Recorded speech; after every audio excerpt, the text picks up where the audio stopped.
नमस्कार, मैं बबलू कुमार। आप देख रहे हैं भारत की बात। भारतीय रेलवे को अक्सर देश की जीवन रेखा कहा जाता है, लेकिन यह जीवन रेखा अक्सर देरी और कैजुअल अप्रोच की शिकार रही है। उत्तर प्रदेश के बस्ती जिले से जिला उपभोक्ता आयोग का आया एक फैसला भारतीय रेलवे की वर्षों से चली आ रही लापरवाही पर एक करारा तमाचा है। आइए समझते हैं पूरा मामला क्या है। बस्ती के रहने वाली एक छात्रा समृद्धि इंटरसिटी एक्सप्रेस से नीट की परीक्षा देने लखनऊ जा रही होती है, लेकिन ट्रेन लखनऊ अपने तय सीमा तक पहुंचने में लगभग 2.5 घंटे देरी कर देती है। तो नतीजा यह होता है कि छात्रा परीक्षा केंद्र पर समय से नहीं पहुंच पाती है, जिसके कारण समृद्धि को परीक्षा से वंचित होना पड़ता है। इस प्रकार ट्रेन की देरी होने से छात्रा की मेहनत, तैयारी और सपनों पर ब्रेक लग जाता है। छात्रा इस अन्याय को चुपचाप स्वीकार नहीं करती है और रेलवे के खिलाफ उपभोक्ता फोरम में मुकदमा दायर कर देती है। करीब 7 साल तक चले संघर्ष के बाद आयोग ने साफ शब्दों में माना कि यह रेलवे की सेवा में गंभीर कमी का मामला है।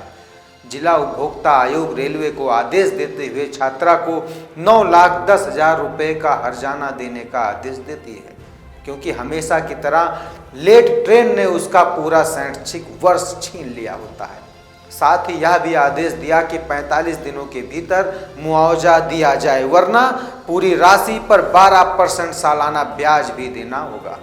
यह फैसला सिर्फ एक फैसला ही नहीं, बल्कि उन लाखों यात्रियों की आवाज़ है जो रोज ट्रेन की देरी को अपनी किस्मत मानकर सहन करते रहते हैं।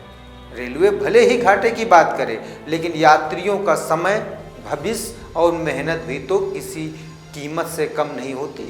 मुआवजा देना एक तात्कालिक राहत हो सकती है, लेकिन वह उस मानसिक प्रताड़ना, छूटी हुई कनेक्टिंग फ्लाइट्स या महत्वपूर्ण बैठकों का विकल्प नहीं हो सकता जो ट्रेन की देरी के कारण होती है। जब ट्रेन लेट होती है तो सिर्फ प्लेटफार्म पर खड़े लोग नहीं रुकते, कई बार किसी का कैरियर भी वहीं अटक जाता है। रेलवे को अब प्रशासनिक तंत्र से हटकर एक प्रोफेशनल सर्विस प्रोवाइडर की तरह काम करना चाहिए, क्योंकि जब तक हम देरी को एक सामान्य बात मानेंगे, तब तक वैश्विक स्तर की रेल व्यवस्था का सपना अधूरा रहेगा। रेलवे लेट होना हमारी पहचान है वाली सोच से बाहर आएं और जवाबदेही, समय की पाबंदी और यात्री हित को प्राथमिकता दें, क्योंकि सुधार मुआवजे से नहीं, सिस्टम बदलने से होता है।